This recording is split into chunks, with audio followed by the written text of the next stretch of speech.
भारत में अंग्रेजी शिक्षा के प्रसार के प्रमुख कारण क्या रहे? हम्म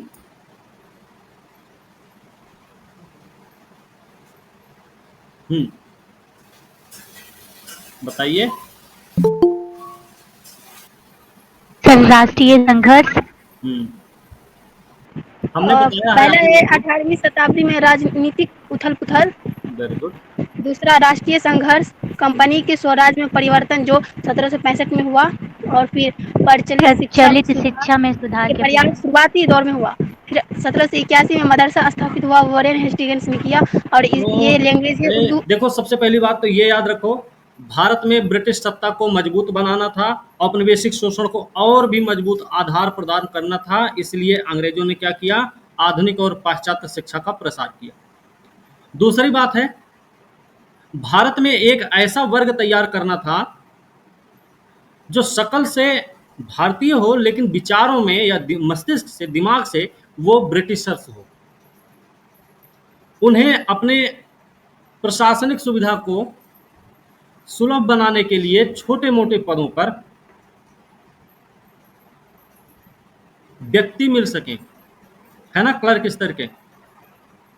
इसका मतलब ये था, वो ये चाहते थे, क्योंकि यहाँ के लोग जो होते थे वो सस्ते में भी काम कर लेते थे, तो कम पैसा भी देना पड़े, प्रशासन उसी हिसाब से चलता रहे। ये इनका कारण था।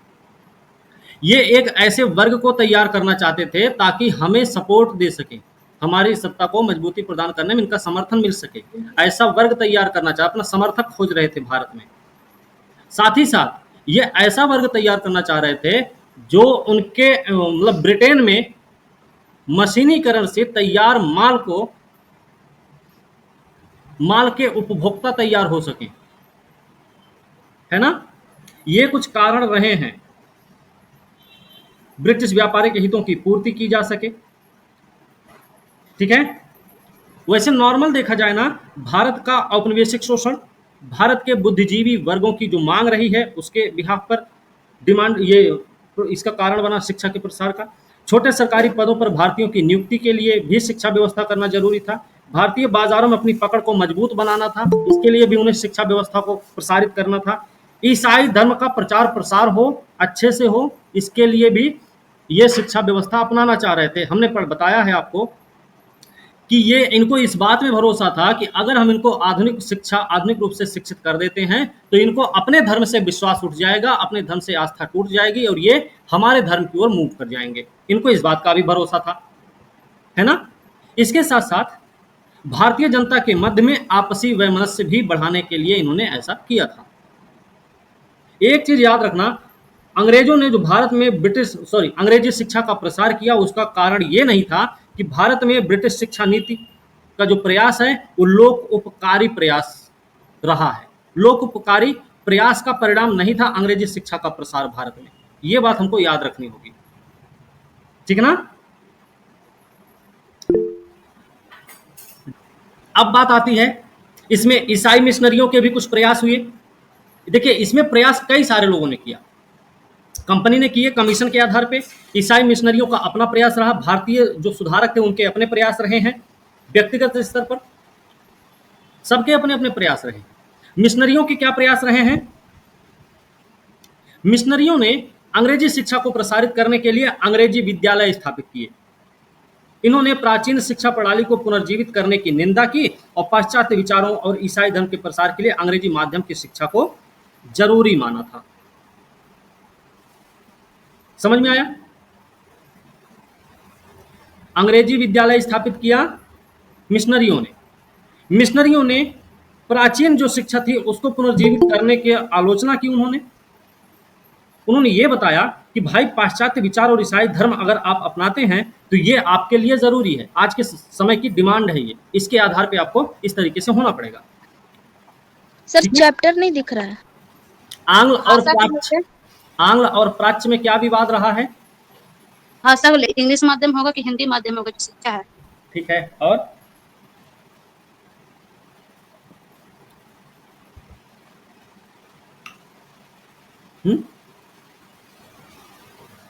और सर जो पश्चात शिक्षा था उसकी जगह, मतलब जो हम लोग का परंपरागत शिक्षा था उसको हटाने का जो प्रयत्न किया गया सर, उसके लिए विवाद भी रहा सर। आधुनिक शिक्षा तथा परंपरागत शिक्षा को लेकर, हम्म स्त्री शिक्षा के विषय पे। हम्म और सबसे सती बड़ी बात प्रथा है, हो गया। बिल्कुल, और सबसे बड़ी बात है जो विवाद बना, वो विवाद बना कौन सा? एक प्राच्य शिक्षा और एक पाश्चात्य शिक्षा। इन दोनों विवादों का जो एक समाधान निकलना था, इन दोनों दलों के विवादों को एक साथ रखा गया किसके सामने? लॉर्ड विलियम बेंटिक के सामने। हमने आपको बताया है प्राच्य शिक्षा के समर्थक कौन थे और पाश्चात्य शिक्षा के समर्थक कौन थे, बताइए जी यस सर। सर। भाई। जो आपके परंपरागत दृष्टिकोण में भरोसा रखते थे और ये कह रहे थे कि ज्यादा परिवर्तन करने की जरूरत नहीं है, इतने में काम चल जाएगा, हम उन्हीं की बात बता रहे हैं। उसमें इनके नाम आपको पता है, वॉरेन हेस्टिंग्स के साथ साथ Edmund Burke, Munro, Malcolm, Elphinstone और मेटकॉफ। हमको जी याद सर। रखना पड़ेगा, याद रखना चाहिए ये बात, ये नाम इनके, ठीक है ना। इसके अलावा जो रूढ़िवादी दृष्टिकोण की जगह पर बड़ी तेजी से नया दृष्टिकोण लाना चाहते थे, जो भारतीय समाज संस्कृति का कटु आलोचक भी थे, सभ्यता को गतिहीन बताया उन्होंने, उसकी निंदा भी की, घृणा की दृष्टि से उन्हें देखा जाने लग गया, रीति रिवाजों को असभ्यता का इन्होंने प्रतीक भी माना। इसमें भी कुछ लोग आपको मिलेंगे जिन्हें हम रेडिकल्स बोलते हैं, जो कुछ मतलब अंग्रेज थे उसमें कुछ रेडिकल्स थे। ऐसा माना भी जाता है कि ये संकुचित आलोचना साम्राज्यवादी दृष्टिकोण की सीमा से बाहर चले गए। एच टी, एक मिनट, एच टी प्रिंसिप, इनके बारे में क्या लिखेंगे हम? प्राच्य शिक्षा के समर्थक, ऐसे लिख के अब आप लिख लीजिए एच टी प्रिंसिप, ये नेतृत्व दिए थे, ठीक है। इनके साथ साथ वॉरेन हेस्टिंग्स का नाम लिखिए, वॉरेन हेस्टिंग्स का नाम लिखिए, मिंटो का नाम लिखिए, मिंटो का भी नाम लिखिए, लॉर्ड मिंटो हैं, ठीक है। इनके साथ साथ इनके नाम एडमंड बर्क महोदय जो हैं आपके, Edmund Burke, Munro, Munro, Malcolm, Elphinstone, और दिखाई नहीं दे रहा।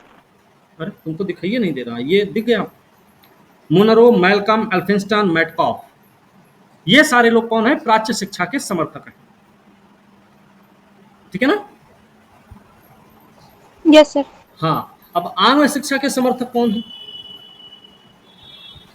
आंग्ल लिखे भी नहीं है, आप हटा दिए। अरे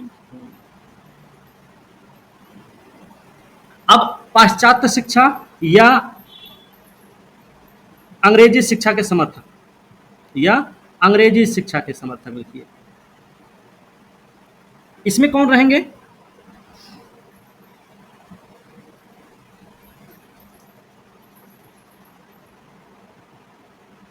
इसमें आप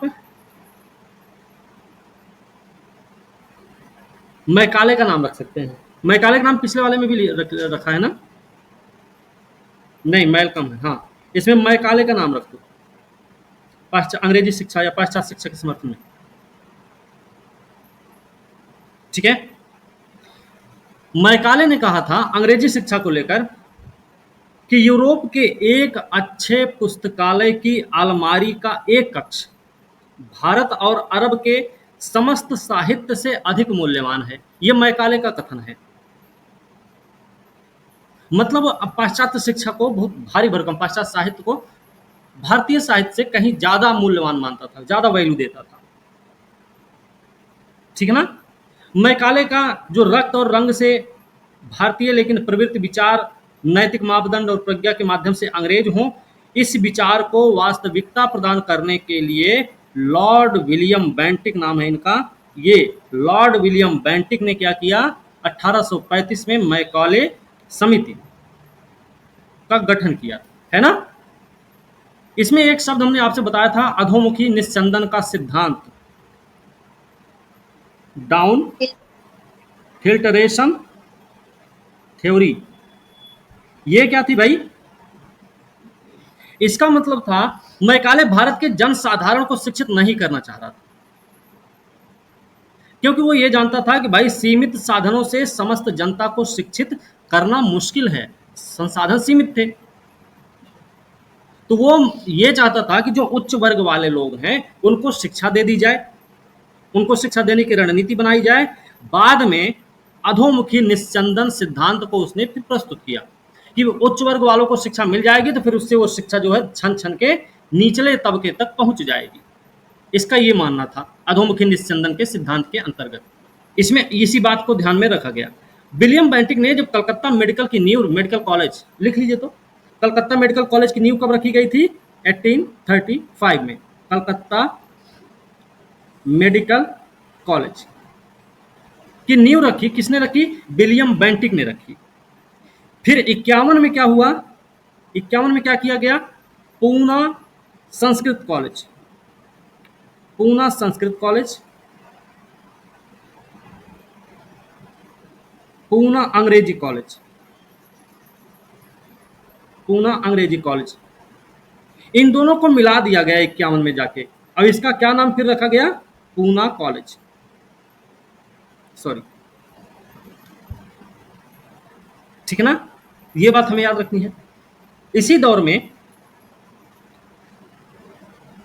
यूपी के गवर्नर रहे हैं, लेफ्टिनेंट गवर्नर, सॉरी, 1847 में। यूपी मतलब यूनाइटेड प्रोविंस की बात कर रहे हैं, संयुक्त प्रांत की बात कर रहे हैं। लेफ्टिनेंट गवर्नर थे यहाँ पे। नाम क्या था इनका? नाम लिख लीजिएगा, जेम्स टॉमसन, जेम्स टॉमसन। इन्होंने क्या किया था? भारत का पहला इंजीनियरिंग कॉलेज स्थापित किया, भारत का पहला इंजीनियरिंग कॉलेज, इंजीनियरिंग कॉलेज कहां पर खोला भाई? रुड़की में 1847 में यह काम हुआ।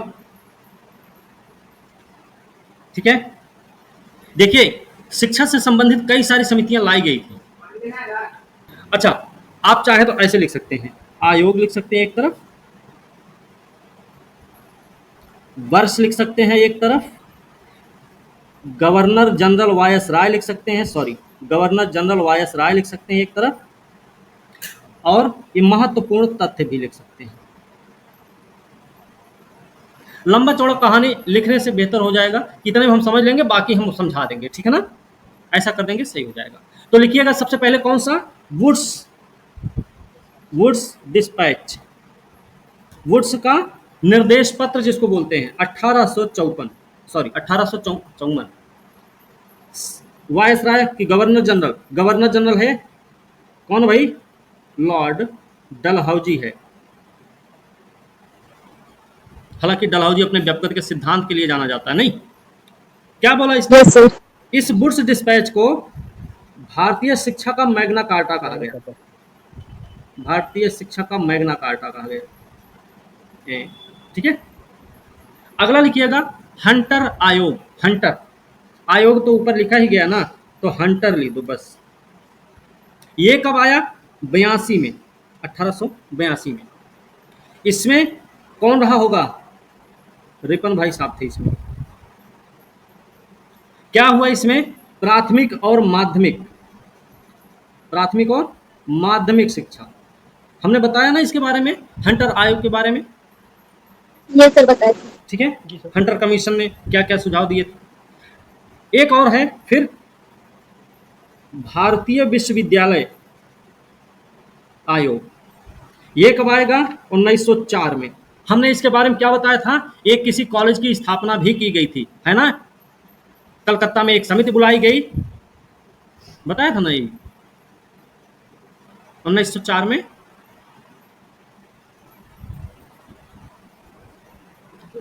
लिखिएगा भारतीय विश्वविद्यालय आयोग आया था 1904 में। हमने बताया था 1905 का एक कलकत्ता सम्मेलन बुलाया गया राष्ट्रीय साहित्यिक वैज्ञानिक तकनीकी शिक्षा देने के लिए। राष्ट्रीय शिक्षा परिषद स्थापित किया गया, है ना? उसमें सॉरी, राष्ट्रीय शिक्षा परिषद स्थापित करने का फैसला लिया गया। अंत में जाके 15 अगस्त 1906 को सदगुरु दास बनर्जी ने राष्ट्रीय शिक्षा परिषद की स्थापना की थी। हमने ये बात आपको बता रखी है। सदगुरु दास बनर्जी नाम याद रखना, 15 अगस्त 1906 याद रखना है, राष्ट्रीय शिक्षा परिषद की स्थापना याद रखनी है, उसका उद्देश्य याद रखना है, सम्मेलन कहाँ बुलाया गया था, कब बुलाया गया था, ये आपको पता होना चाहिए। सम्मेलन तो कोलकाता में बुलाया गया था ना? हाँ ठीक है ना।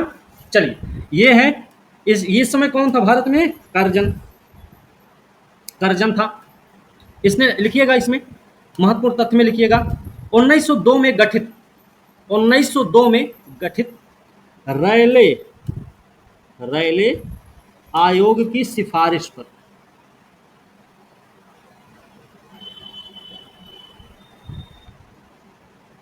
ठीक है। फिर शिक्षा नीति पर एक सरकारी प्रस्ताव आया, शिक्षा नीति पर सरकारी प्रस्ताव, सरकारी प्रस्ताव। सर ये इतना ही लिखाएगा सर, तो 1902 में गठित रेलवे आयोग की सिफारिश पर। हाँ, शिक्षा नीति का सरकारी प्रस्ताव, सरकार शिक्षा नीति पर सरकारी प्रस्ताव कब लाया गया? 1913 में लाया गया। इस समय गवर्नर जनरल है कि वायसराय? वायसराय है, नाम है हार्डिंग द्वितीय।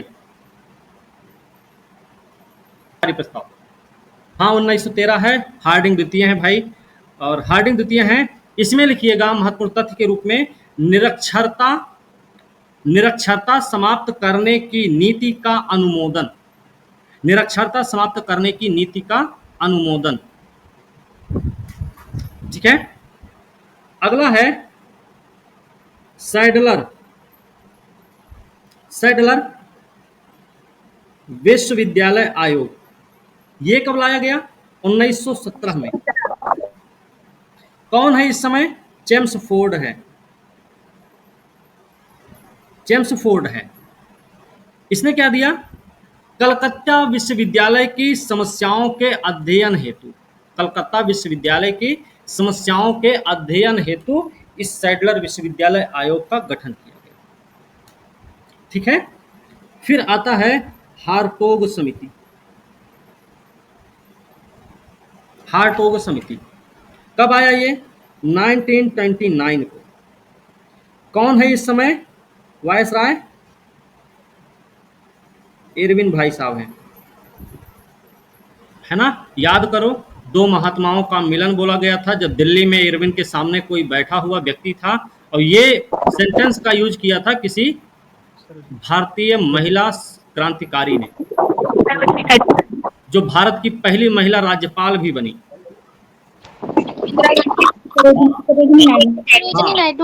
हाँ, श्रीमती सरोजिनी नायडू जी थी उसमें, ठीक है। लिखिएगा, इरविन थे। इसके बारे में लिखिएगा महत्वपूर्ण तथ्य के रूप में, ग्रामीण क्षेत्र के छात्रों को, ग्रामीण क्षेत्र के छात्रों को औद्योगिक शिक्षा देना, ठीक है। इरविन हो गए। अब एक है वर्धा मूल शिक्षा योजना। ये क्या है भाई? कब आया? तो 1937 में आया। इस समय कौन भारत में? Linlithgow, Linlithgow, Lord Linlithgow. इनके बारे में, इस योजना के बारे में महत्वपूर्ण तथ्य लिखिएगा, हस्त निर्मित वस्तुओं के उत्पादन को बढ़ावा देना, हस्त निर्मित वस्तुओं के उत्पादन को बढ़ावा देना। एक और है सार्जेंट योजना। ये कब आया? तो ये आया 1944 में। इस समय कौन है भारत में? Sorry, Lord Wavell.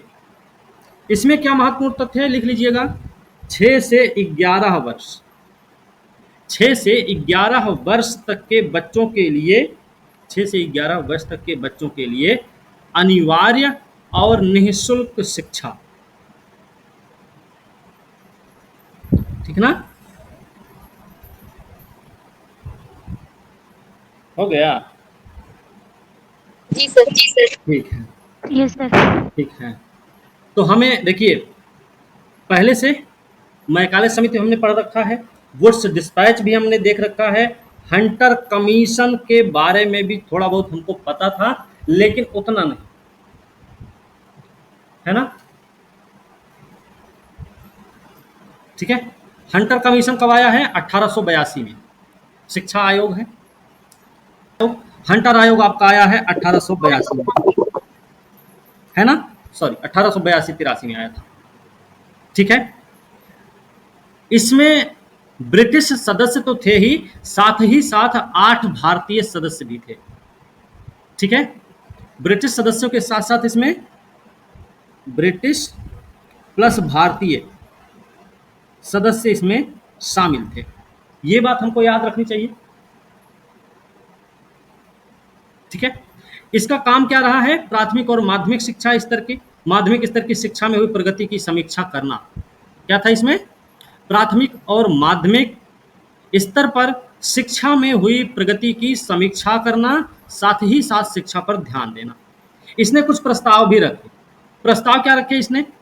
प्रस्ताव आप लिख सकते हैं चाहे तो। प्राथमिक शिक्षा में सुधार, शिक्षा में सुधार, ये इन्होंने बोला। विकास बोला इन्होंने, इस पर विशेष ध्यान दिया जाए भाई। प्राथमिक शिक्षा का माध्यम भी इन्होंने क्या बताया? माध्यम इन्होंने क्या बताया? स्थानीय भाषा। माध्यम इन्होंने स्थानीय भाषा को बोला कि माध्यम स्थानीय भाषा होनी चाहिए। साथ ही साथ उपयोगी विषयों की शिक्षा दी जानी चाहिए। माध्यमिक स्तर में इन्होंने 2 खंडों की बात की थी। वो 2 खंड कौन कौन से थे भाई? विश्वविद्यालय स्तर की शिक्षा में प्रवेश वाला एक होना चाहिए, और दूसरा व्यावहारिक शिक्षा, जिससे व्यावसायिक और व्यापारिक शिक्षा दी जा सके, है ना? Entrance exam. हाँ, विश्वविद्यालय स्तर पर एंट्रेंस एग्जाम, और एक व्यावहारिक शिक्षा जिससे व्यापारिक और व्यावसायिक शिक्षा प्रदान की जा सके, है ना? ये 2 बातें इन्होंने की थी। नॉर्मल स्तर पर अगर समझें, कल मेरे ख्याल से आप लोग लिखे भी होंगे उसको, या पिछली क्लास में लिखे होंगे। साहित्यिक शिक्षा जो विद्यार्थियों को विश्वविद्यालय में प्रवेश हेतु तैयार कर सके, और दूसरा प्रकार था इसका व्यावहारिक शिक्षा, जो विद्यार्थी को व्यावसायिक रूप से तैयार कर सके या व्यापारिक रूप से तैयार कर सके। इसके 2 खंड रहे हैं। किसके? माध्यमिक शिक्षा के 2 खंड रहे हैं, है ना? 1, 2, विश्वविद्यालय और व्यावसायिक। बात क्लियर है यहां तक? हाँ। इन्होंने निजी विद्यालयों को बढ़ावा देने की बात की है। निजी विद्यालयों को बढ़ावा देना, विद्यालयों को बढ़ावा देना चाहिए, ऐसा इन्होंने बोला। ये प्रस्ताव इन्होंने रखे थे, जिसके लिए क्या करना है? निजी क्षेत्र को सहायता अनुदान दिया जाए। निजी क्षेत्र अगर स्कूल खोल रहा है तो उसको अनुदान देना चाहिए। इन्होंने ये बात बोली। इन्होंने कहा इसके साथ साथ सरकार को भी माध्यमिक शिक्षा और महाविद्यालयी शिक्षा के संचालन और प्रबंधन से पीछे हट जाने की अनुशंसा भी की थी। मतलब निजी स्तर को बढ़ावा देना चाहिए, और माध्यमिक तथा जो महाविद्यालयी शिक्षा में ये सरकारी प्रयास हैं उससे पीछे हट जाना चाहिए। सरकारी प्रयास नहीं करने चाहिए। इन्होंने ये वाला उपाय भी बताया, इसमें प्रस्ताव रखा इन्होंने, है ना? इन्होंने एक बात और बोली अपने प्रस्ताव में। इन्होंने कहा कि जो बंबई, कलकत्ता, मद्रास के अलावा अन्य सभी स्थानों पर महिला शिक्षा की जो पर्याप्त व्यवस्था नहीं थी, उस पर इन्होंने बड़ा शोक प्रकट किया, अपनी बेइज्जती भी महसूस की, खेद प्रकट किया इन्होंने। इनको बड़ा दुख भी हुआ, और इन्होंने क्या किया? महिला शिक्षा को बढ़ावा देने की सिफारिश की। मतलब ऐसे बोल सकते हैं कि महिलाओं के लिए किए गए जो शिक्षा के प्रयास रहे वो पर्याप्त नहीं थे। इसकी वजह से वो बहुत दुखी भी हुए। उन्होंने प्रस्ताव रखा, सिफारिश की कि महिला शिक्षा को बढ़ावा दिया जाए।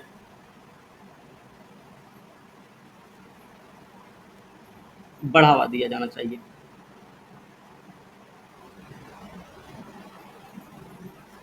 ठीक है, ये हो गया ना? अगला था भारतीय, अब आता है भारतीय विश्वविद्यालय अधिनियम।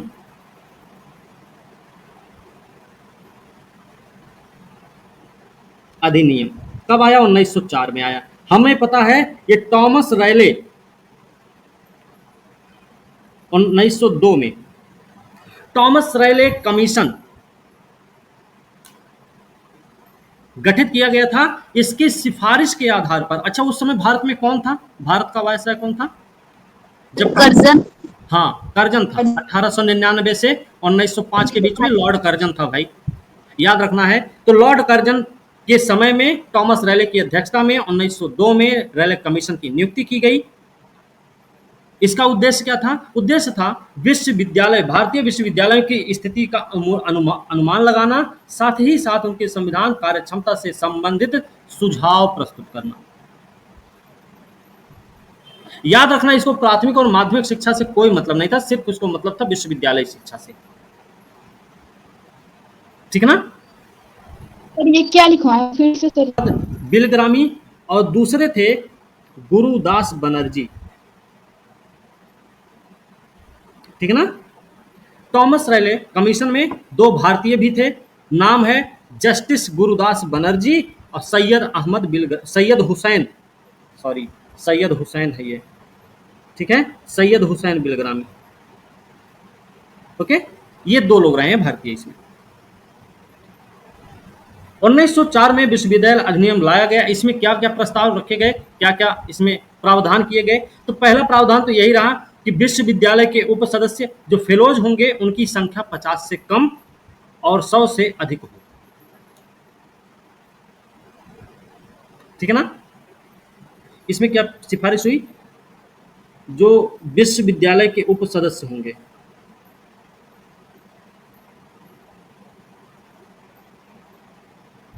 उप सदस्य, इनकी संख्या 50 से 100 होनी चाहिए, है ना? तो इसमें 2 लोग सदस्य बनाए गए थे। हाँ, प्रस्ताव में यह रखा गया कि जो विश्वविद्यालय के उप सदस्य होंगे उनकी संख्या 50 से 100, मतलब कम से कम 50, अधिक से अधिक 100 होनी चाहिए। कार्यकाल इनका कितना बताया गया? कार्यकाल 6 वर्ष का बताया गया इनका, कि इतना कार्यकाल होना चाहिए इनका। साथ ही साथ इन्होंने अध्ययन, विश्वविद्यालयों द्वारा जो अध्ययन है और शोध के लिए, अध्ययन और शोध के लिए किसको रखना चाहिए? प्राध्यापक रखने चाहिए, प्राध्यापक और व्याख्याता की नियुक्ति करनी चाहिए। व्याख्याता और प्राध्यापक की नियुक्ति की जानी चाहिए। साथ ही साथ इन्होंने बोला कि पुस्तकालय और प्रयोगशाला भी स्थापित की जाए,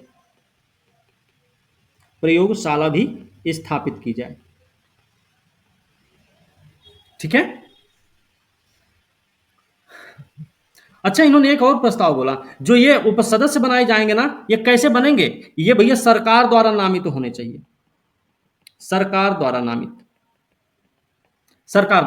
नामित हो, मनोनीत हो।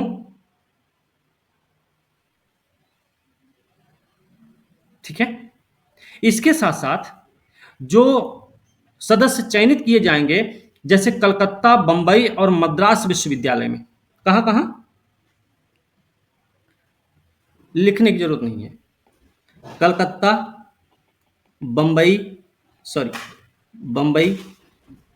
मद्रास, इन सब विश्वविद्यालयों में इनकी संख्या होनी चाहिए कितनी? 20, अधिकतम होनी चाहिए 20। बाकी जो विश्वविद्यालय हैं उनमें इनकी संख्या 15 ही होनी, बाकी में सिर्फ 15 सदस्य होने चाहिए। ऐसा इन्होंने सिफारिश किया था। ठीक है? मतलब यह है, इस भारतीय विश्वविद्यालय अधिनियम 1904 ने विश्वविद्यालयों पर सरकारी नियंत्रण बढ़ा दिया। भारतीय विश्वविद्यालय अधिनियम ने क्या किया? विश्वविद्यालयों पर सरकारी नियंत्रण बढ़ा दिया था। साथ ही साथ विश्वविद्यालय की सीनेट द्वारा जो पारित प्रस्ताव थे उन पर सरकार को वीटो करने का अधिकार भी दे दिया गया।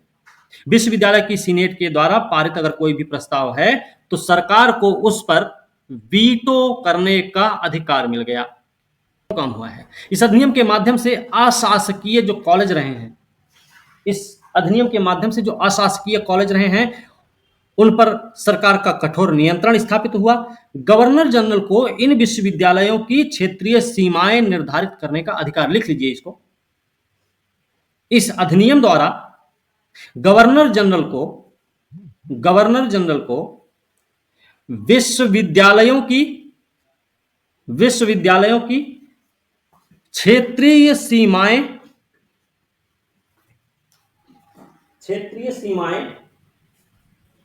निर्धारित करने का अधिकार दिया गया, जरूर।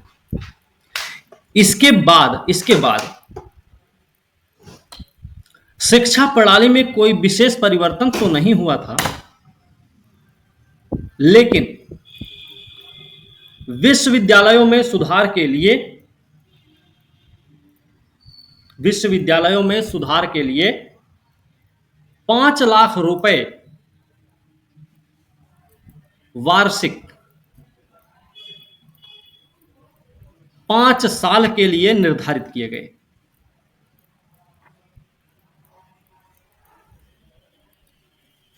ठीक है, ये हो गया। 5 लाख वार्षिक बच्चा है। 5 लाख वार्षिक 5 साल के लिए निश्चित कर दिया गया।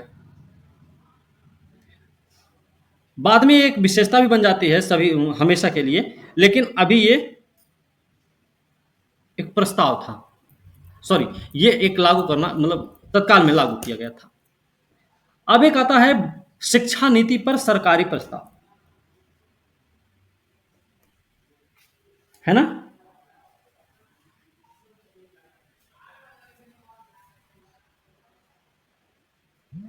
सरकारी प्रस्ताव में क्या हुआ?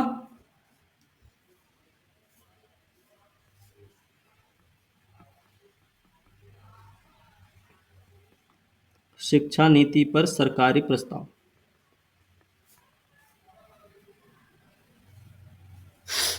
ये कब आया है? 1913 में। इसमें क्या रहा है, इसको याद रखना, एक सरकार का महत्वपूर्ण प्रस्ताव था। अगर तारीख वारीख की भी बात आए तो लिख सकते हैं 12 फरवरी 1913। इसमें क्या किया गया? 1906 में बड़ौदा रियासत है, तो बड़ौदा रियासत में निःशुल्क और अनिवार्य प्राथमिक शिक्षा शुरू की गई।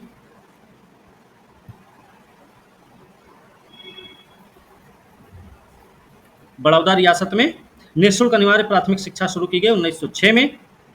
अब इसी बात को क्या हुआ ना, जो राष्ट्रवादी लोग थे वो ब्रिटिश सरकार से मांग करने लगे कि ऐसी ऐसी नीतियां भैया लागू की जाए। लिखिएगा, 1910 से 1913 के बीच में, सॉरी 1910 से 1913 तक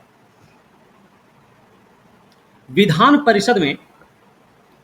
परिषद में अनिवार्य और निःशुल्क प्राथमिक शिक्षा लागू करने की मांग को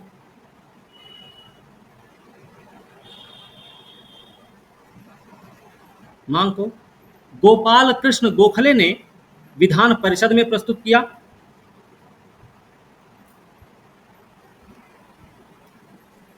ठीक है, इसी के बाद यह प्रस्ताव लाया गया, शिक्षा नीति पर सरकारी प्रस्ताव लाया गया था। ठीक है, हो गया। इसमें क्या किया गया? शिक्षक को मांगकर गोपाल, इसके बाद क्या लिखें सर? इसके अंतर्गत प्रांतीय सरकारों को निर्देश दिया गया कि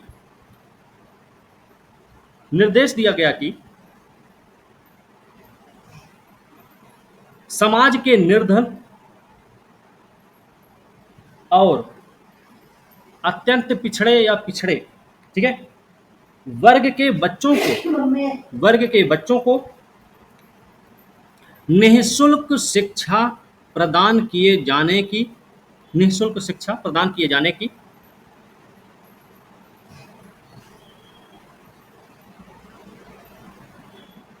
व्यवस्था की जाए।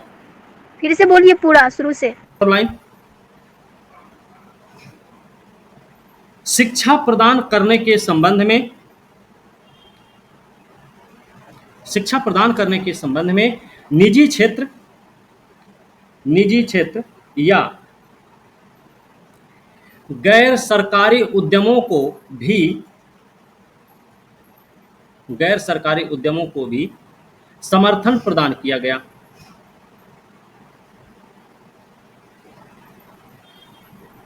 ठीक है, साथ ही साथ माध्यमिक शिक्षा प्रदान करने के लिए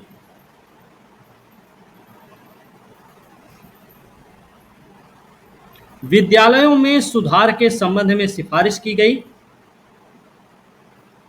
विद्यालयों में सुधार के संबंध में सिफारिश की गई तथा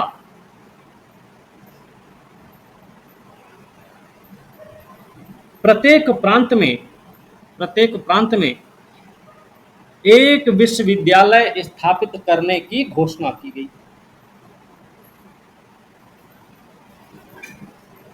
है ना? हो गया? जी सर। हाँ, ये हमें याद रखना है। अब अगला जो आता है अपना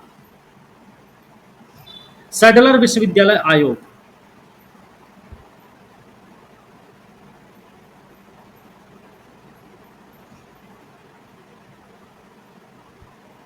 आयोग 1917।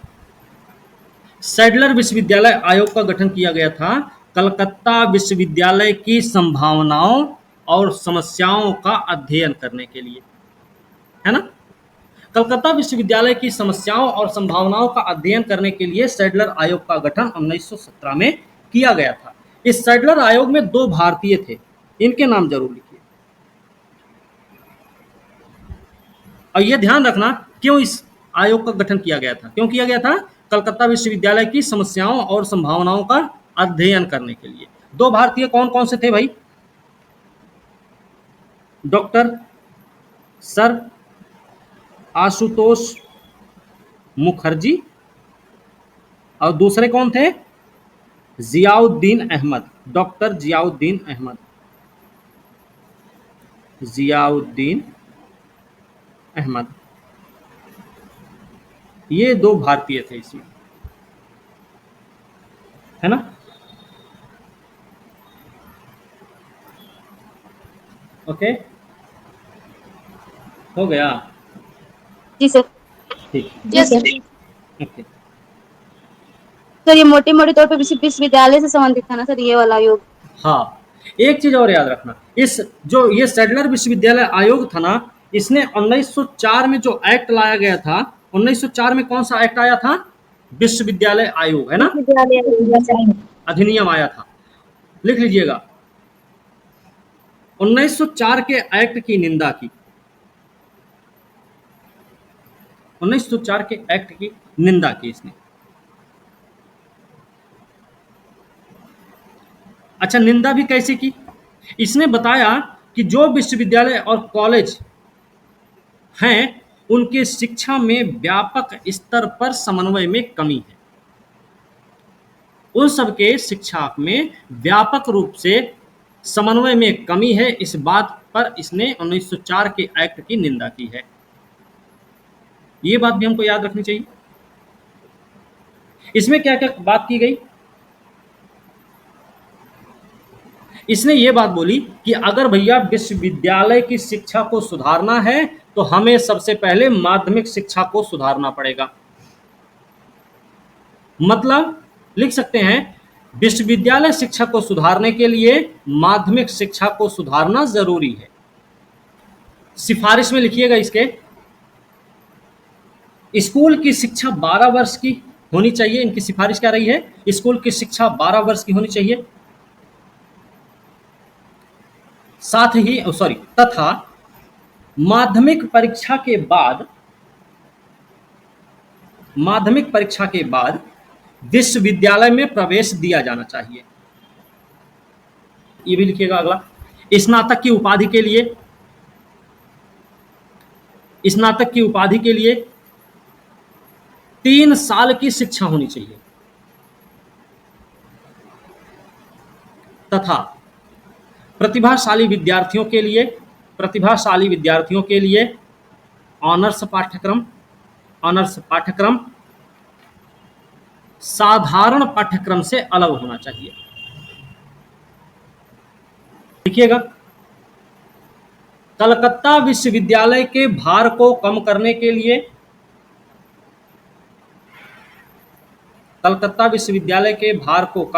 लिए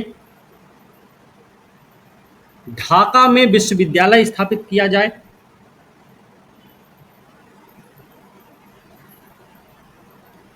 हो गया? जी सर। अगला पॉइंट लिखिएगा, अगला पॉइंट भी लिखिएगा। अध्यापकों के प्रशिक्षण के लिए, अध्यापकों के प्रशिक्षण के लिए ढाका और कलकत्ता में, ढाका और कलकत्ता में, कलकत्ता मतलब विश्वविद्यालय है ना दोनों, कलकत्ता और ढाका दोनों विश्वविद्यालय है ना, तो कलकत्ता और ढाका में एक पृथक शिक्षा विभाग स्थापित किया जाए।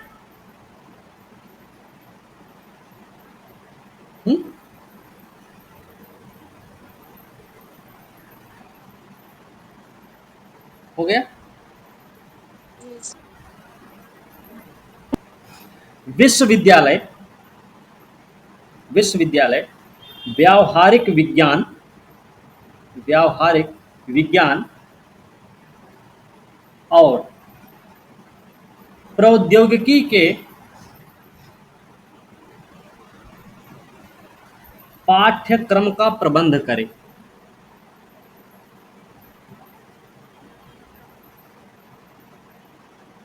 ठीक है। Yes sir. अगला पॉइंट, महिला शिक्षा के लिए सुविधा का विस्तार। महिला शिक्षा, महिला शिक्षा के लिए सुविधाओं का विस्तार होना चाहिए। महिला शिक्षा के लिए सुविधाओं का विस्तार होना चाहिए तथा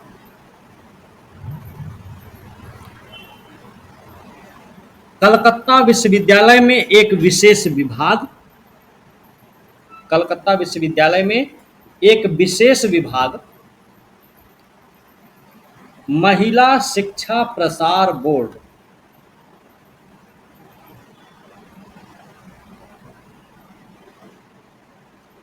महिला शिक्षा प्रसार बोर्ड का गठन किया जाना चाहिए। ठीक है ना।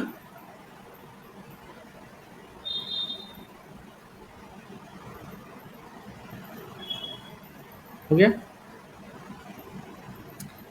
अब देखिए 1919 के अधिनियम में कहां पर द्वैध शासन लागू हुआ और कहां पर द्विसदनीय व्यवस्था का प्रावधान, द्विसदनीय व्यवस्था की गई थी।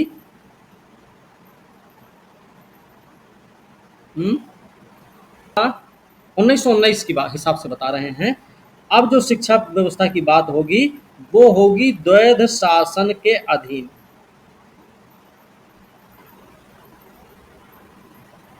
द्वैध शासन के अधीन मॉन्टेग्यू चेम्सफोर्ड सुधार, है ना। 1919 के बाद का सर। हाँ, 1919 में मॉन्टेग्यू चेम्सफोर्ड सुधार आया। मॉन्टेग्यू चेम्सफोर्ड सुधार के बाद क्या किया गया, जो शिक्षा विभाग था ना, एक निर्वाचित मंत्री के अधीन कर दिया गया, निर्वाचित मंत्री के अधीन कर दिया गया, कर दिया गया। ठीक है। हार्टोंग समिति की, हार्टोंग समिति कब आई है, पूछे जाते हैं सवाल इनके बारे में कि क्रोनोलॉजिकल ऑर्डर में इनको सजाने 1829 में सर इरविन के समय में आया था। थोड़ा सा ये चीजें भी हमको याद रखनी है। 1929 था। ठीक है। 1800 1900 1900 गलत लिख दिया सर। हार्टोंग समिति आई थी भाई 1929 में, 1929 में आई हुई थी ये। शिक्षा व्यवस्था के प्रति जो असंतोष बढ़ रहा था उसी को ध्यान में रखते हुए ब्रिटिश सरकार ने क्या किया, भारतीय सांविधिक आयोग के द्वारा फिलिप हार्टोंग की अध्यक्षता में एक समिति का गठन किया, है ना, जिसका काम क्या था, शिक्षा पर, अपने शिक्षा के विकास पर अपनी रिपोर्ट प्रस्तुत करना। ठीक है। तो 1929 में जो हार्टोंग समिति बनी थी वो शिक्षा व्यवस्था के प्रति बढ़ते असंतोष को देखते हुए ब्रिटिश सरकार ने क्या किया, भारतीय सांविधिक आयोग, ये नाम जरूर याद रखने की जरूरत है, भारतीय सांविधिक आयोग, इंडियन स्टैट्यूटरी कमीशन, ठीक है, के द्वारा, इसी के द्वारा हार्टोग समिति का गठन किया गया। हार्टोग समिति का गठन किया गया। क्यों किया गया हार्टोग समिति का गठन? भाई शिक्षा के विकास पर इन्हें अपनी रिपोर्ट प्रस्तुत करनी थी। अच्छा, इसके अध्यक्ष कौन थे? नाम ये भी पता होना चाहिए। तो नाम है सर फिलिप हार्टोग, ये हमको याद रखना है। इसने जो सिफारिशें की, उस सिफारिश के बारे में जरूर पता रहना चाहिए हमको। सिफारिशें क्या रही भाई? इसने कहा कि प्राथमिक शिक्षा के राष्ट्रीय महत्व को बल प्रदान करना चाहिए। किसको? लिख लीजिए, प्राथमिक शिक्षा के राष्ट्रीय महत्व को बल प्रदान किया तथा सुधार और एकीकरण की नीति को अपनाने की सिफारिश की। ठीक है, फिर से बोल दीजिए। इसी के साथ साथ इन्होंने एक जो अगली सिफारिश की थी, उसमें था ग्रामीण क्षेत्रों के विद्यार्थियों को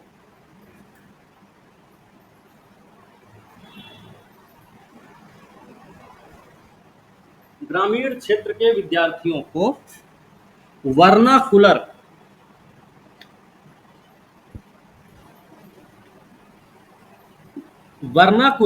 मिडिल स्कूल के स्तर पर ही रोका जाए। वर्नाकुलर मिडिल स्कूल के स्तर पर ही रोका जाए तथा कॉलेज में प्रवेश करने के स्थान पर ग्रामीण विद्यार्थियों को व्यावसायिक और औद्योगिक शिक्षा प्रदान की जाए।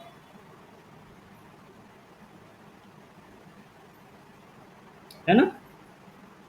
हो गया। सर विद्यार्थियों को एक पॉइंट और लिख सकते हैं जो सिफारिश रही है, विश्वविद्यालय स्तर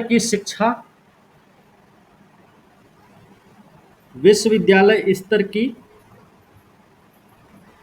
शिक्षा की कमियों को प्रस्तुत किया गया तथा उन्हीं विद्यार्थियों को विश्वविद्यालय में प्रवेश की अनुमति देने की सिफारिश की गई।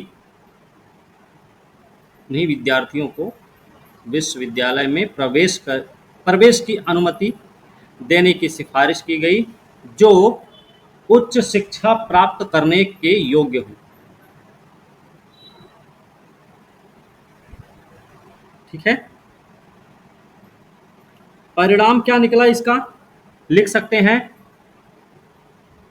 1935 में थोड़ा सा रुक जाए। 1935 में केंद्रीय शिक्षा सलाहकार बोर्ड का पुनर्गठन किया गया। ठीक है, ये बात हमें याद रखनी है भाई।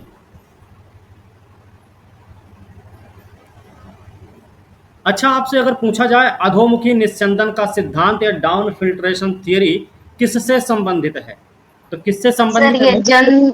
जन साधारण पे शिक्षा पे जोर नहीं दिया गया, ये अमीर और उच्च वर्ग की शिक्षा पे जोर दिया गया। हाँ, मतलब शिक्षा से संबंधित है ना? ये बात हमें याद रखनी होगी।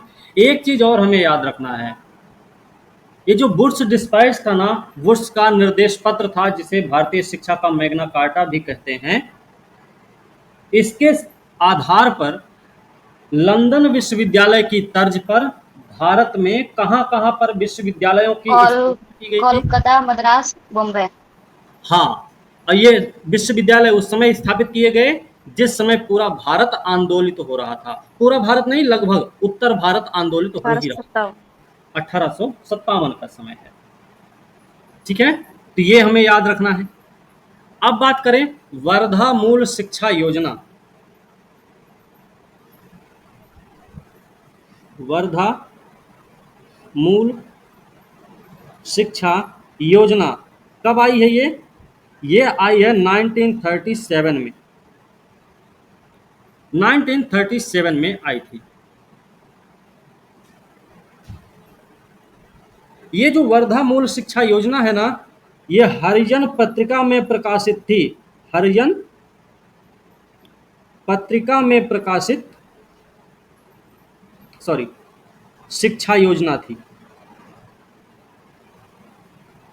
हरिजन पत्रिका या पत्र भी आप कर सकते हैं, ठीक है। और सर इसमें आप बताए थे हस्त निर्मित वस्तुओं का उत्पादन को बढ़ाना।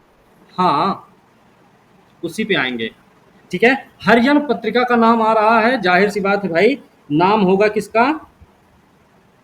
गांधी बाबा का, है ना। गांधी जी द्वारा हरिजन पत्रिका में शिक्षा से संबंधित नई योजना प्रस्तुत की गई 1937 में, जिसको नाम दिया गया वर्धा मूल शिक्षा योजना, वर्धा बेसिक एजुकेशन स्कीम, ठीक ना। याद इसमें यह रखना है, ये जो वर्धा मूल शिक्षा योजना है, इसका ब्यौरा किसने प्रस्तुत किया था? तो इसका ब्यौरा प्रस्तुत किया था जाकिर हुसैन समिति ने। जाकिर हुसैन समिति ने इस योजना का ब्यौरा प्रस्तुत किया। इसमें जो सिफारिशें की गई, सिफारिशें कौन कौन सी थी भाई? आप लिख सकते हैं, अध्यापकों के प्रशिक्षण, अध्यापकों के प्रशिक्षण, पर्यवेक्षण और प्रशासन के संबंध में सिफारिश। एक तो ये सिफारिश हुई। दूसरी क्या सिफारिश रही इसमें? हस्त निर्मित वस्तुओं का उत्पादन, हस्त निर्मित वस्तुओं का उत्पादन, जिससे क्या हो सके भाई? शिक्षकों के वेतन का प्रबंध किया जा सके, है ना। आप लिख सकते हैं, जिससे शिक्षकों के वेतन का प्रबंध किया जा सके।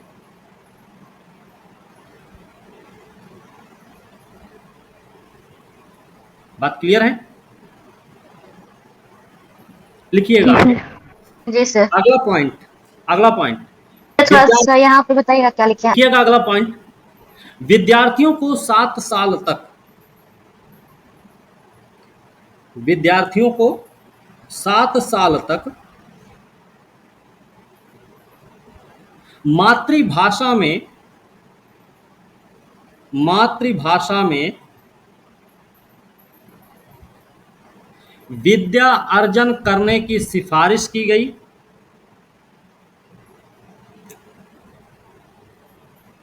अर्जन करने की सिफारिश के साथ साथ 7 से 14 साल तक के बच्चों के लिए, 7 से 14 साल तक के बच्चों के लिए अनिवार्य और निःशुल्क शिक्षा का प्रबंध किया, कि प्रबंध की बात की गई,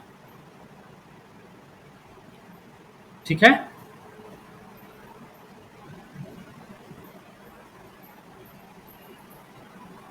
अगला पॉइंट भी लिखिएगा, विद्यार्थियों को रुचि अनुसार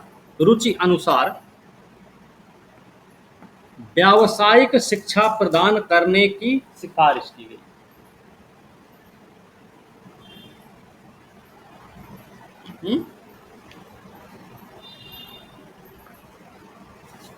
सर रिपीट कर दीजिए।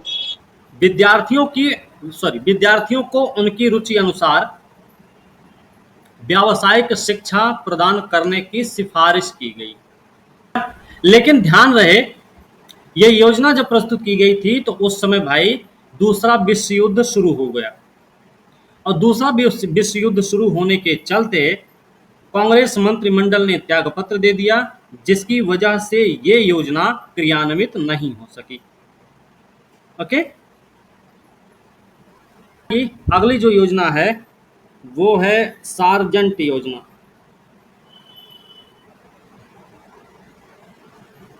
उन्नीस 1944 में आई थी सर। हाँ, 6 से 14 साल के बच्चे को नहीं। बिल्कुल, सार्जेंट 1944। ये क्या रही? इसमें लिख सकते हैं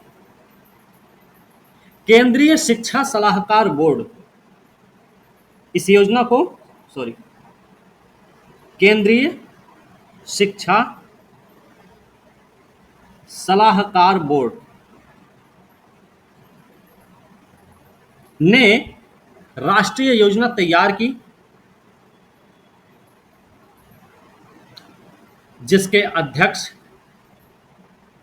अध्यक्ष भारत के प्रमुख शिक्षा सलाहकार, ये जो है ना, ये प्रमुख शिक्षा सलाहकार हैं, भारत के प्रमुख शिक्षा सलाहकार सर जॉन सार्जेंट थे।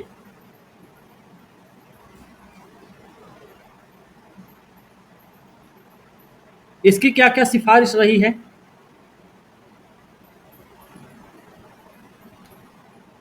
लिखिएगा। सिफारिश में देश में प्रारंभिक और उच्च माध्यमिक विद्यालय को स्थापित किया जाना चाहिए। प्रारंभिक और उच्च माध्यमिक विद्यालय।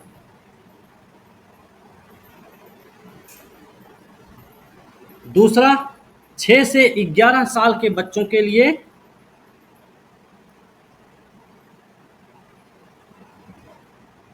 अनिवार्य निःशुल्क शिक्षा। 11 से 17 साल के बच्चों के लिए बच्चों में छात्र छात्रा सब आएंगे भाई। 6 वर्ष तक शिक्षा की अतिरिक्त व्यवस्था।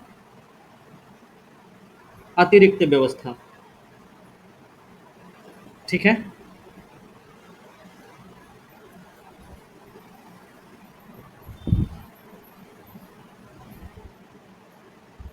हो गया। जी सर। Yes sir. उच्च विद्यालय की स्थापना पर जोर।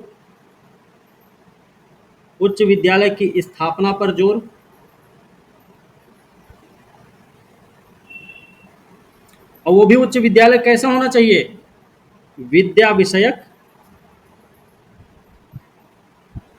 ये जो उच्च विद्यालय होंगे कैसे होने चाहिए भाई? विद्या विषयक। इसको हम एकेडमिक बोल सकते हैं। एकेडमिक हो, और एकेडमिक के साथ साथ क्या हो? प्राविधिक भी हो। प्राविधिक साथ साथ व्यावसायिक शिक्षा। 1 नंबर वाला समझ में नहीं आ रहा, इसका मतलब क्या होगा? तो ये हमें ध्यान रखने हैं। इसके अलावा एक चीज और लिख सकते हैं हम लोग। इसमें क्या हुआ?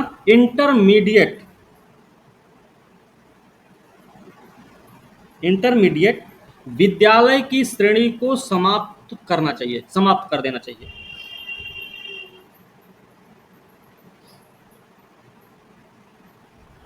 श्रेणी को समाप्त कर देना चाहिए।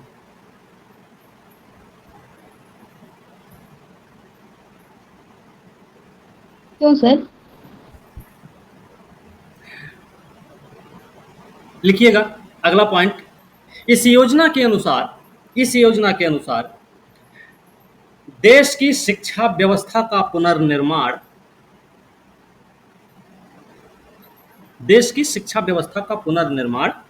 40 वर्ष में होना था। Sir repeat. इस योजना अनुसार देश की शिक्षा व्यवस्था का पुनर्निर्माण 40 वर्ष में होना था, जिसे खेर समिति ने घटाकर 16 वर्ष कर दिया। अब लगे हाथ लिख लो, राधा कृष्णन आयोग।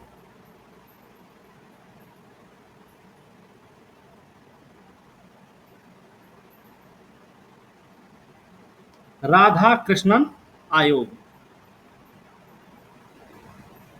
ठीक है। ये बनी है 48-49 में। वैसे 48-49 में ये आयोग बनाया गया था, मतलब स्वतंत्रता के बाद बना था, ठीक है ना। और राधा कृष्णन आयोग है, तो भाई किसके कौन अध्यक्ष होंगे?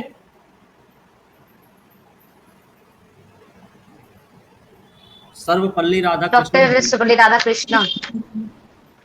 हाँ, राधाकृष्णन अध्यक्ष रहे इसके, भारत के पहले उपराष्ट्रपति भी रहे हैं, है ना। इस समिति का काम क्या था? विश्वविद्यालयी शिक्षा पर अपनी रिपोर्ट देनी थी, विश्वविद्यालयी शिक्षा पर सिफारिश देने के लिए।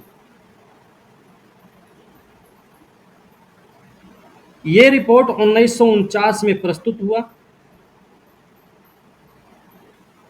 किस चीज के साथ प्रस्तुत हुआ?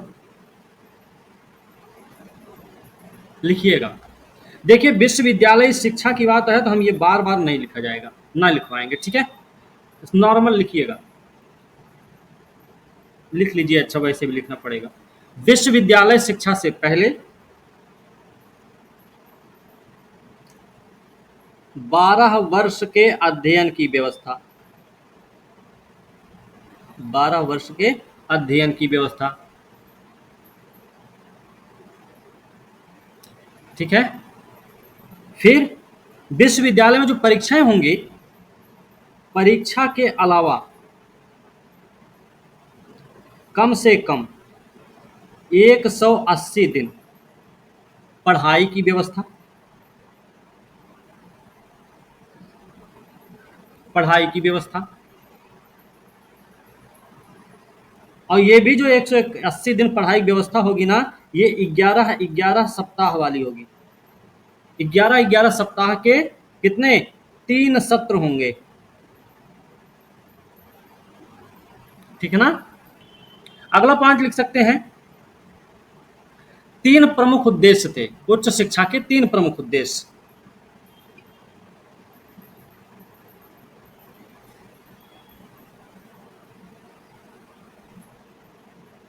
कौन कौन से हैं? एक तो है सामान्य शिक्षा, दूसरा है संस्कारी शिक्षा, तीसरा है व्यावसायिक शिक्षा,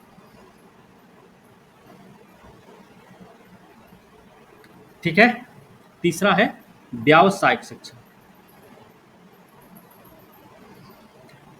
एक पॉइंट और लिख सकते हैं, प्रशासनिक सेवाओं के लिए,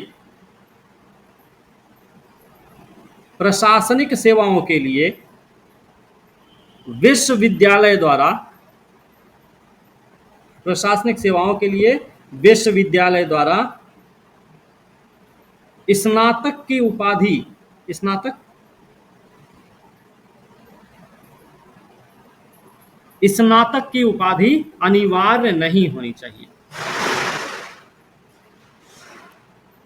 ठीक है। किया है तो भी सही और नहीं किया तो भी सही। हाँ, एक चीज और, अगला पॉइंट भी लिखिएगा। स्नातक की उपाधि के लिए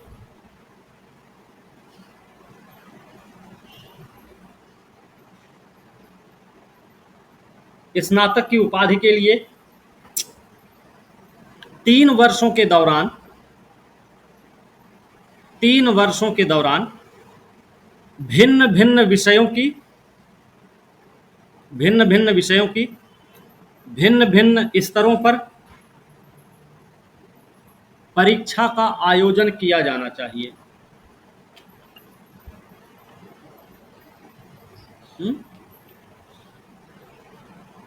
भिन्न भिन्न उसके आगे भिन्न भिन्न विषयों के भिन्न भिन्न स्तरों पर परीक्षा का आयोजन किया जाना चाहिए। अगला पॉइंट लिखिएगा, शिक्षा को समवर्ती सूची में शामिल किया जाना चाहिए, शिक्षा को समवर्ती सूची में शामिल किया जाना चाहिए। अगला पॉइंट, विश्वविद्यालयों के पाठ्यक्रम स्तर को, विश्वविद्यालयों के पाठ्यक्रम स्तर को ऊंचा उठाया जाना चाहिए।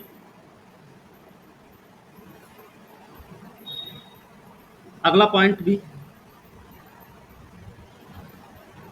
विश्वविद्यालय के अध्यापकों की, विश्वविद्यालय के अध्यापकों की वेतन वृद्धि की जानी चाहिए, वेतन वृद्धि की जानी चाहिए।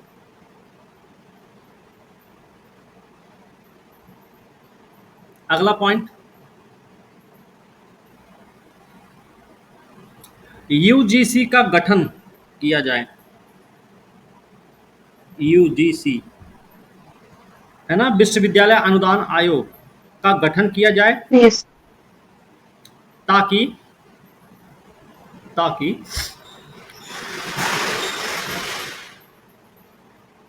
विश्वविद्यालय शिक्षा का उचित प्रबंधन किया जा सके।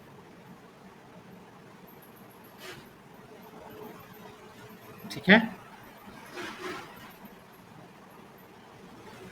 हो गया। अंततः इस आयोग की सिफारिश के आधार पर, अंततः इस आयोग की सिफारिश के आधार पर विश्वविद्यालय अनुदान आयोग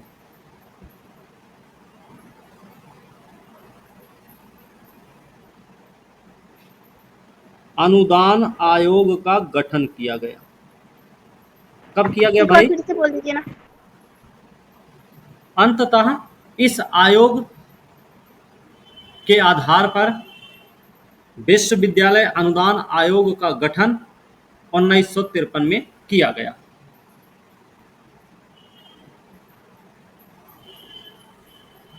ठीक है,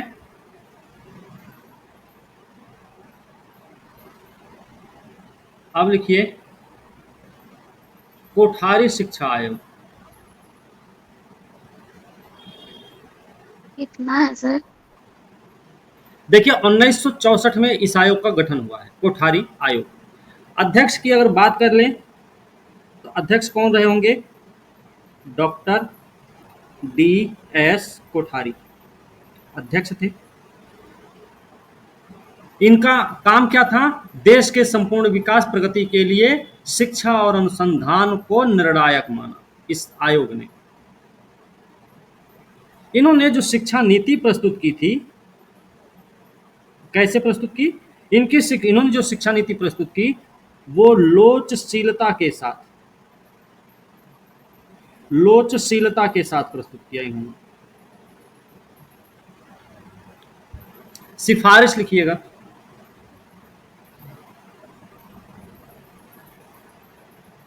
सिफारिश लिखिए।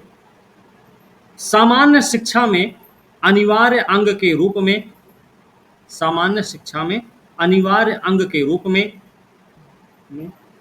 समाज सेवा और कार्य अनुभव को शामिल किया जाना चाहिए। ठीक है, अगला पॉइंट भी लिखिएगा, नैतिक शिक्षा और सामाजिक उत्तरदायित्व की भावना का विकास किया जाना चाहिए।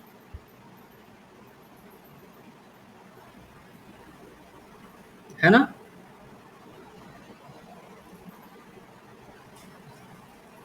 अगला पॉइंट, माध्यमिक शिक्षा को व्यावसायिक शिक्षा बनाने का सुझाव दिया गया।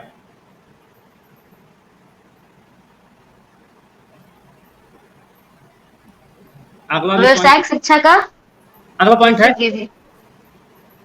उन्नत अध्ययन केंद्रों के विकास पर ध्यान दिया जाना चाहिए।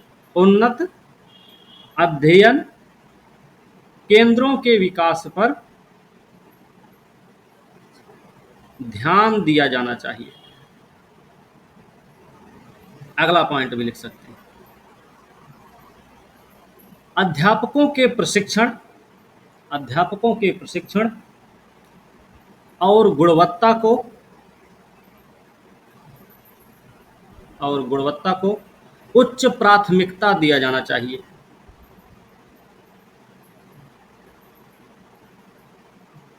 हो गया।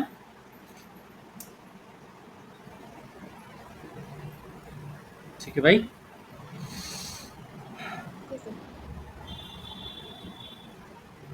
ठीक है, चलिए एक एक पॉइंट और लिख लीजिए। कृषि शिक्षा के अंतर्गत कृषि और कृषि से संबंधित अनुसंधान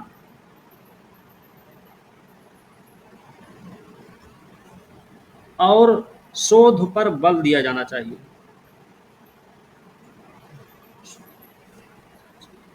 ठीक है,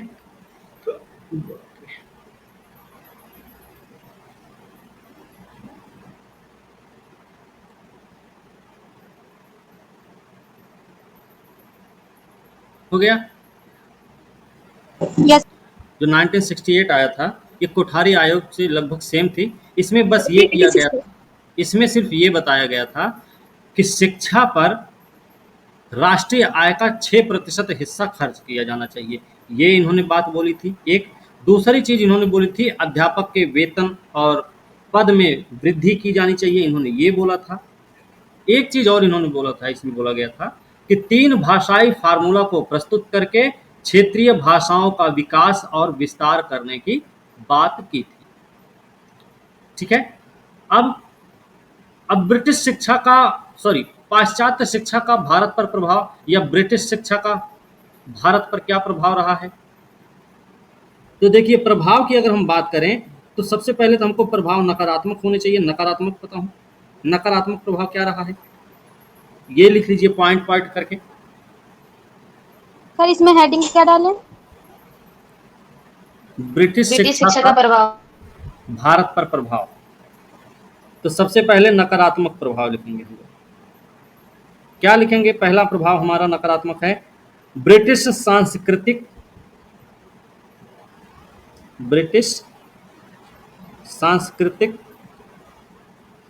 साम्राज्यवाद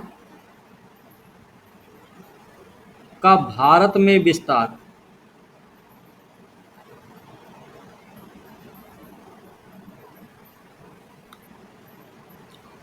ब्रिटिश सांस्कृतिक साम्राज्यवाद का भारत में विस्तार। ठीक है, दूसरा पॉइंट लिखिएगा,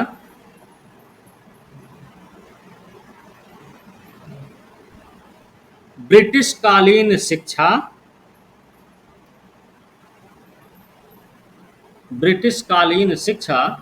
अत्यधिक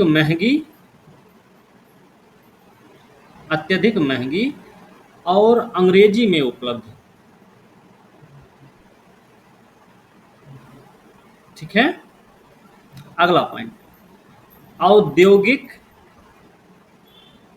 औद्योगिक तथा तकनीकी विकास अवरुद्ध। ठीक है,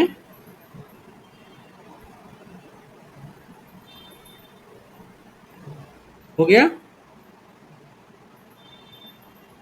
ठीक है, अगला पॉइंट, सामाजिक भेदभाव को बढ़ावा।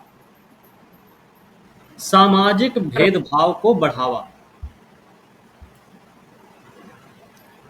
अगला पॉइंट, सामाजिक भेदभाव को बढ़ावा। अगला पॉइंट लिखिएगा, नैतिक और वैचारिक पतन। नैतिक और वैचारिक पतन। ठीक है, अगला पॉइंट लिखिए, जीवन पद्धति और सामाजिक आवश्यकताओं की पूर्ति में असफल। जीवन पद्धति और सामाजिक आवश्यकताओं की पूर्ति में असफल। अगला पॉइंट लिख लीजिए, सांप्रदायिकता को बढ़ावा और स्त्री शिक्षा की उपेक्षा। स्त्री शिक्षा की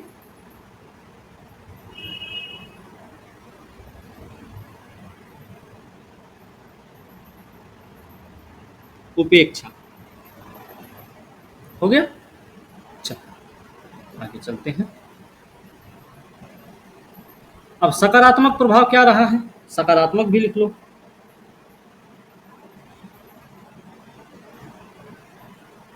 सकारात्मक प्रभाव लिखिएगा। अंग्रेजों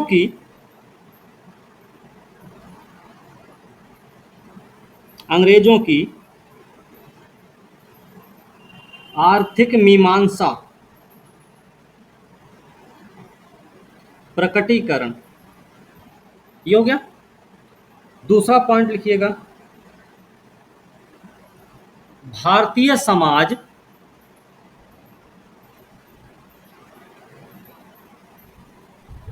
एवं धर्म में सुधार। तीसरा पॉइंट, प्रेस का विकास राष्ट्रवाद का उदय। अगला पॉइंट लिखिए, अच्छा, प्रेस का विकास राष्ट्रवाद का उदय। अगला पॉइंट फिर लिखना, वैश्विक विचारों एवं गतिविधियों से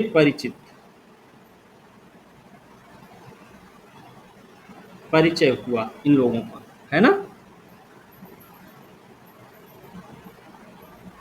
अच्छा, ये चीज हो गया। इससे शिक्षा के विकास से ही संबंधित टॉपिक्स हैं, इनको थोड़ा सा लिख लीजिए। ठीक है, लिख लीजिए। डी के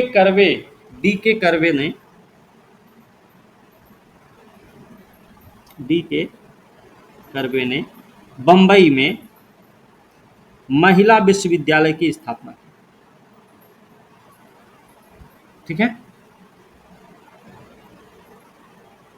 हो गया। तथा इन्होंने विधवाओं के उत्थान के लिए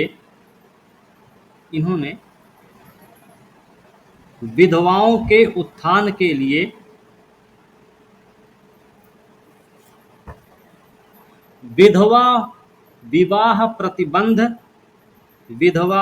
प्रतिबंध निवारक मंडली की स्थापना की। ठीक है, रिपीट कर दीजिए। विधवा विवाह के बाद क्या बोले? विधवा विवाह प्रतिबंध निवारक मंडली की स्थापना की। लिखिएगा, 1896 में 1896 में पूना में विधवा गृह की स्थापना की तथा स्वयं भी एक विधवा ब्राह्मणी से विवाह किया।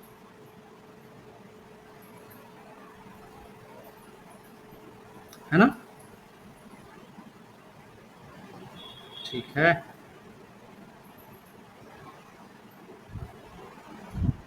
हो गया भाई, चलिए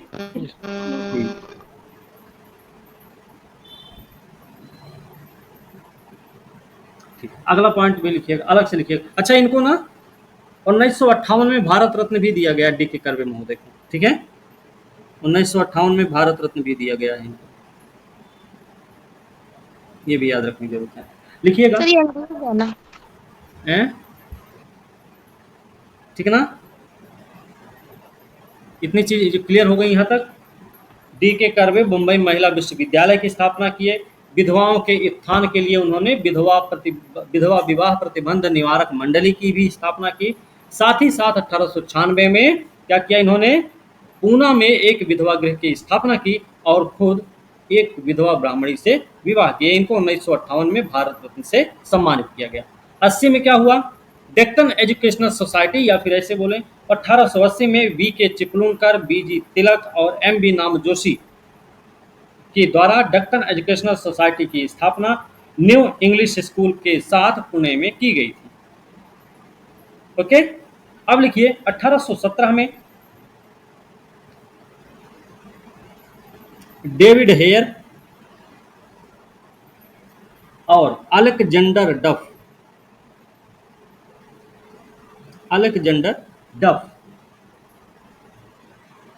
के साथ मिलकर राम मोहन राय हिंदू कॉलेज की स्थापना की। हिंदू कॉलेज की स्थापना की। ओके, देखो ये भी पूछा गया है, मेयो कॉलेज लाहौर कब बनाई है? 1875 में। फिर मुस्लिम एंग्लो ओरिएंटल कॉलेज कहाँ पे है ये? अलीगढ़। ये भी बना 1875 में। दिल्ली कॉलेज कब बना? 1824 में। ठीक है, एक पॉइंट और लिख लो, इंपॉर्टेंट है, एक पॉइंट और लिख लीजिएगा। 1916 में बनारस हिंदू विश्वविद्यालय की स्थापना के बाद बनारस हिंदू विश्वविद्यालय की स्थापना के बाद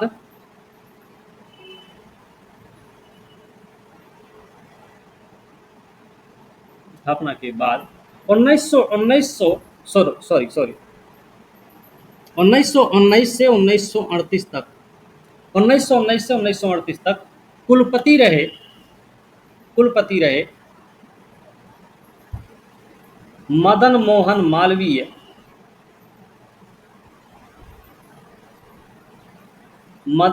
मालवीय ने हिंदी और अंग्रेजी में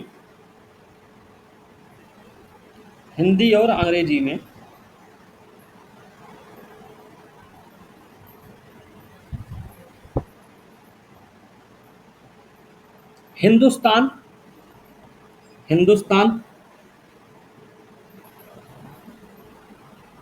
द इंडिया यूनियन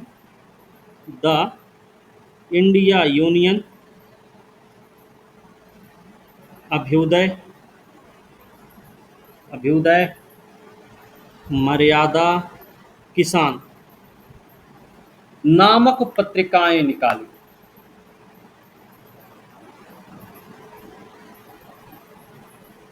हो गया?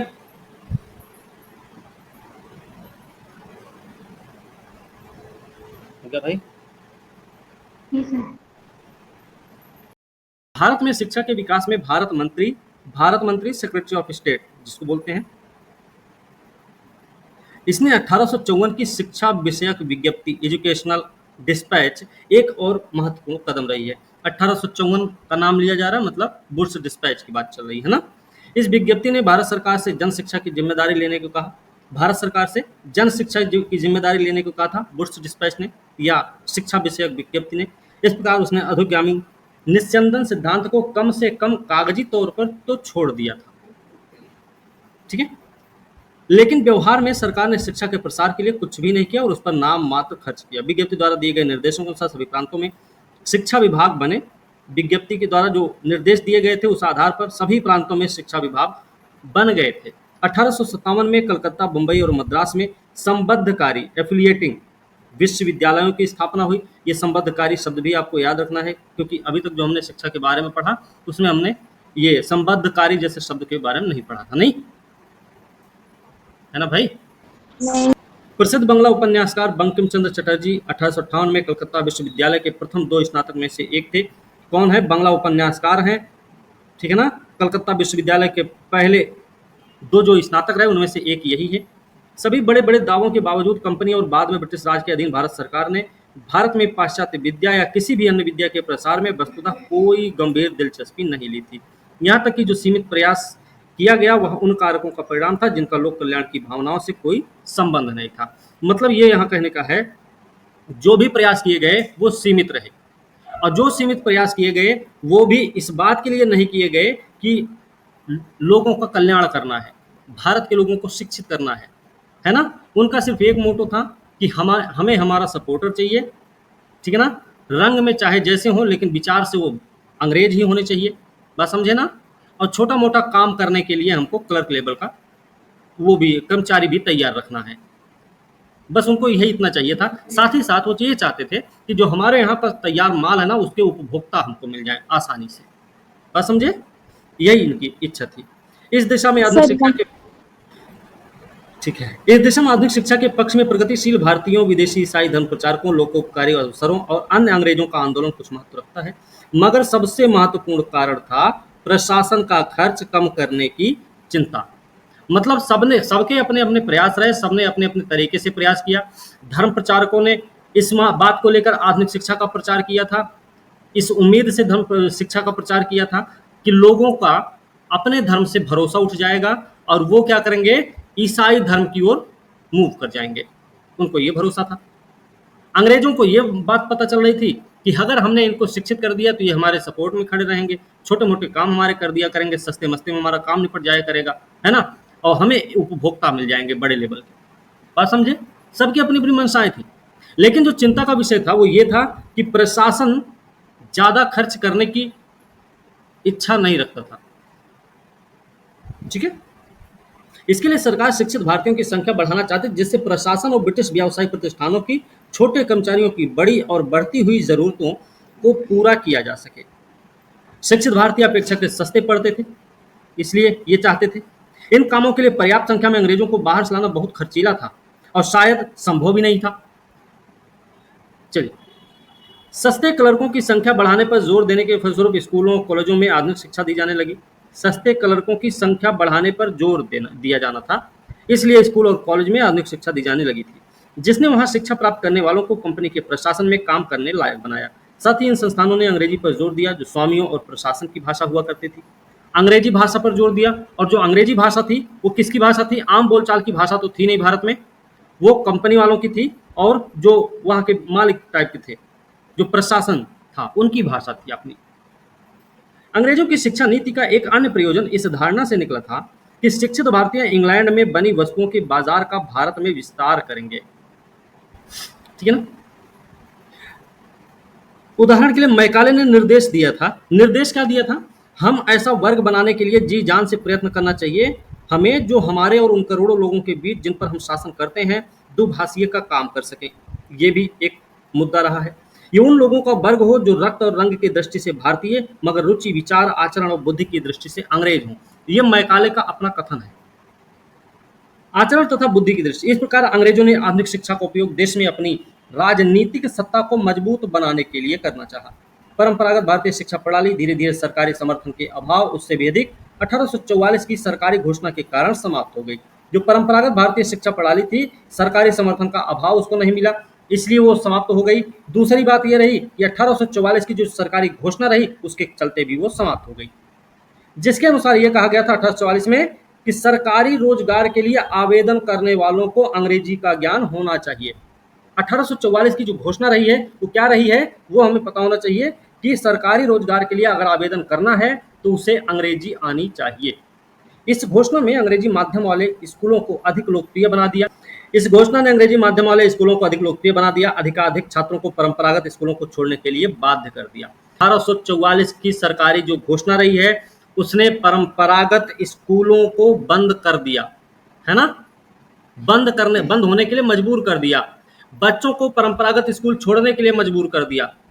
उसने क्या किया भाई, अंग्रेजी माध्यम के जो स्कूल थे उनको लोकप्रिय बना दिया 1844 की घोषणा ने।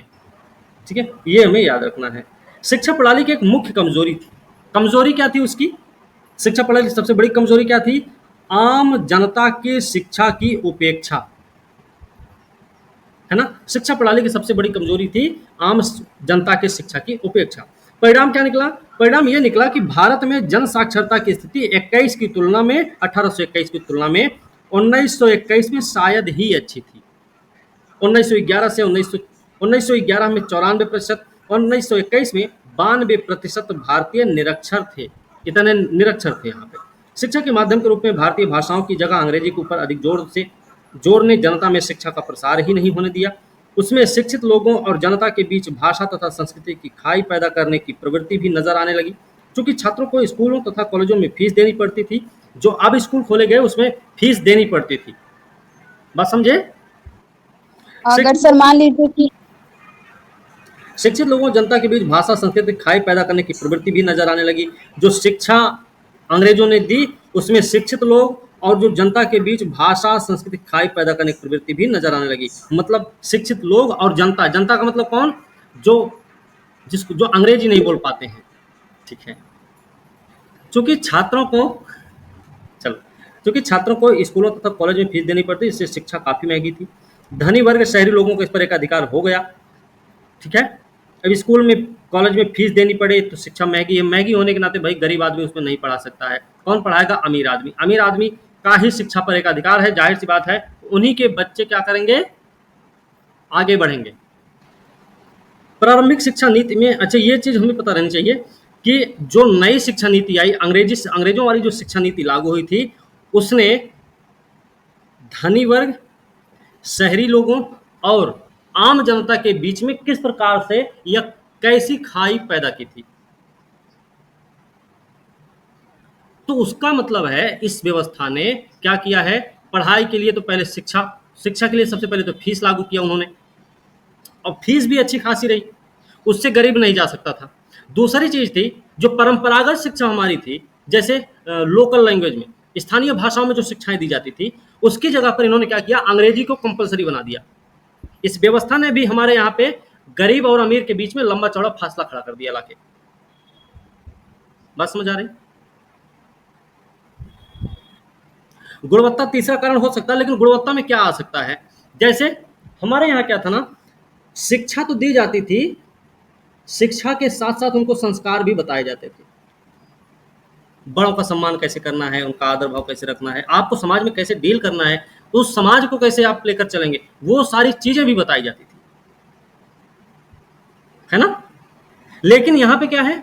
शिक्षा जो दी गई वो सिर्फ किस लेवल पे? व्यावसायिक लेवल। व्यावसायिक मतलब है नौकरी चाकरी कर सके, बस। प्रारंभिक शिक्षा नीति में सबसे बड़ी खामी क्या थी? प्रारंभिक शिक्षा नीति में सबसे बड़ी खामी थी लड़कियों की शिक्षा की बिल्कुल अवहेलना। शुरुआती शिक्षा की बात है। लड़कियों की शिक्षा के लिए धन की कोई व्यवस्था नहीं की गई थी, इन्होंने कोई व्यवस्था नहीं की, ठीक है। ऐसा अंशतः इसलिए हुआ क्योंकि सरकार चिंतित थी कि रूढ़िवादी भारतीयों की भावनाओं को चोट ना पहुंचे। इससे बढ़कर बात यह थी कि विदेशी अधिकारियों की नजर में स्त्री शिक्षा की कोई तात्कालिक उपयोगिता नहीं थी, इनसे कोई काम नहीं निकलने वाला था, क्योंकि सरकार स्त्रियों को सरकारी दफ्तर में क्लर्क नहीं बनाया जा सकता था। परिणाम यह हुआ 21 में भी केवल 2% भारतीय स्त्रियां लिख पढ़ सकती थीं। 1919 में केवल 490 लड़कियां बंगाल प्रेसिडेंसी के हाई स्कूलों की 4 उच्च कक्षाओं में पढ़ रही थी। कितनी? 1919 में 490 लड़कियां थीं। कंपनी के प्रशासन ने वैज्ञानिक तकनीकी शिक्षा की भी उपेक्षा की, ये भी ध्यान रखना। 57 तक देश में कलकत्ता, बंबई, मद्रास में 3 ही मेडिकल कॉलेज थे। 1857 तक की हालत है। उच्चतर तकनीकी शिक्षा देने के लिए केवल एक ही इंजीनियरिंग कॉलेज था। कहां पे? रुड़की में। रुड़की में कॉलेज किसके द्वारा खोला गया था? किसके द्वारा स्थापित किया गया? कौन सी समिति रही भाई? कौन सा आयोग था ये? देख लेना, सब लोग इसे देख लेना जरूर, ठीक है। और देख के ग्रुप में ही कमेंट करना कौन सी समिति रही है, किसके द्वारा किया गया, कब किया गया था, ठीक है। ये दरवाजे केवल यूरोप वासियों और यूरेशियन लोगों के लिए ही खुले हुए थे। जो रुड़की में इंजीनियरिंग कॉलेज खुला था वो भी सिर्फ यूरोपियों के लिए था या यूरेशिया वालों के लिए था। इन कमजोरियों में से अधिकांश की जड़ में वित्तीय समस्या थी। सरकार शिक्षा पर कभी एक मामूली रकम से अधिक खर्च करने को तैयार नहीं थी। यहाँ तक कि 1886 में भी अपनी लगभग 47 करोड़ रुपयों की निवल आय में से 1 करोड़ रुपए ही शिक्षा पर खर्च किए थे, ठीक है। तो ये चीजें हमें याद रखनी भाई। क्या क्या कमियां रही हैं वो हमको पता हो गई, इससे क्या क्या प्रभाव पड़ा। जैसे जो हमने प्रभाव बताए थे वो तो ठीक है, यहाँ पर भी जो हमने प्रभाव देखे वो भी हमको पता रहना चाहिए। अच्छा, जो प्रभाव पड़े उसके क्या कारण रहे हैं वो भी हमको पता हो गया, ठीक है ना। इस तरह से ये चैप्टर हो गया अपना समाप्त। इसमें देखिए कुछ पॉइंट्स दिए गए हैं। व्यक्तिवाद क्या होता है, निस्यंदन का सिद्धांत क्या होता है, बालिकावध क्या होता है, कानून का नियम क्या है, उदारवाद, विवेकवाद, मानववाद, ये सब क्या है, ये आपके इसी चैप्टर में मिल जाएंगे।